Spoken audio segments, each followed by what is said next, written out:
नमस्कार, ट्रेंडिंग नव हिंदी में आपका स्वागत है। इस बात से तो आप सभी वाकिफ है कि चीन घटिया चालें चल कर अपने पड़ोसी देशों की जमीन कब्जाना चाहता है। और इसी कड़ी में पहले तो भारत का भूटान के अंदर चीन के साथ डोकलाम में विवाद हुआ और उसके बाद गलवान वैली में हुआ विवाद अब तक भी खत्म नहीं हुआ है। इसी वजह से चीन को दुनिया का भूमाफिया कहने में भी कोई अतिशयोक्ति नहीं होगी। दुनिया का भूमाफिया चीन सुधरने का नाम नहीं ले रहा है। भारत में मुंह की खानी के बाद चीन ने अब जापान में भी अपनी जड़ें जमानी शुरू कर दी हैं। लेकिन भारत के मित्र देश जापान ने चीन से मुकाबले के लिए एक बड़ा फैसला लिया है, जिसके बाद चीन को वहां से एक बहुत बड़ा झटका लगेगा। दरअसल जापान शिनकाकू द्वीप में चीन की घुसपैठ को रोकने के लिए अपने सशस्त्र बलों को भेजने की तैयारी कर रहा है, क्योंकि यह वह क्षेत्र है जहां पर काफी समय से चीनी गतिविधियों में तेजी आई है। चीनी तटरक्षक समूह ने इस द्वीप के पास अपनी मौजूदगी बढ़ा दी है। वीडियो सूत्रों से बात करते हुए जापान के कोस्ट गार्ड ने बताया कि चीनी तटरक्षक जहाजों की आवाजाही पिछले साल के मुकाबले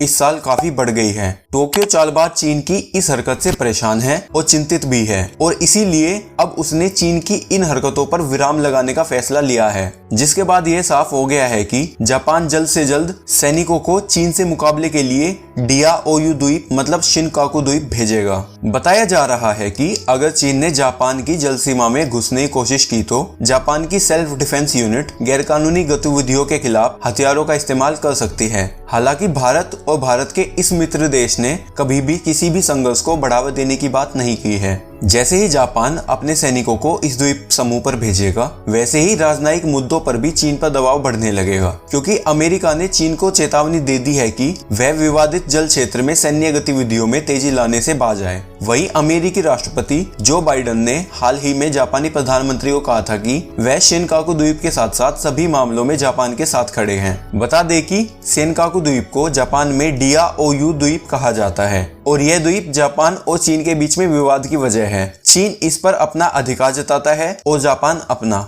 खैर, जापान द्वारा यह फैसला इसलिए भी लिया गया है क्योंकि चीन ने हाल ही में एक ऐसा कानून बनाया है जो सुरक्षा बलों को किसी भी विदेशी जहाज को उसकी जल सीमा में घुसने पर उस पर हमले करने की इजाजत देता है। उस कानून के अमल में आने के बाद से डियाओयू द्वीप मतलब शिनकाकू द्वीप के आसपास चीनी तटरक्षक बल की सक्रियता काफी बढ़ गई है। फिलहाल चौतरफा चालबाजी में आकर चीन ने शायद ऐसी मुसीबत मोल ले ली है जो उसे जिंदगी भर घूरती रहेगी। कभी भारत की जमीनों पर नजर टिकाना, तो कभी अमेरिका के खिलाफ कदम उठाना, तो कभी समंदर में किसी दूसरे देश की सीमा में घुस जाना। इन सारी गतिविधियों ने चीन को आज उस मोड़ पर ला खड़ा कर दिया है जहां वह पूरी दुनिया भर में सबसे अकेला है। आपकी इस विषय में क्या विचार हैं? कमेंट करके जरूर बताएं। अगर आप ये वीडियो यूट्यूब पर देख रहे हैं तो वीडियो को लाइक करें और चैनल भी सब्सक्राइब करें। और अगर आप यह वीडियो फेसबुक पर देख रहे हैं तो ऊपर वीडियो के टाइटल के आगे लगे फॉलो बटन को दबाकर पेज फॉलो करें ताकि भविष्य में हमारी सारी वीडियो आप तक पहुंच सके। धन्यवाद।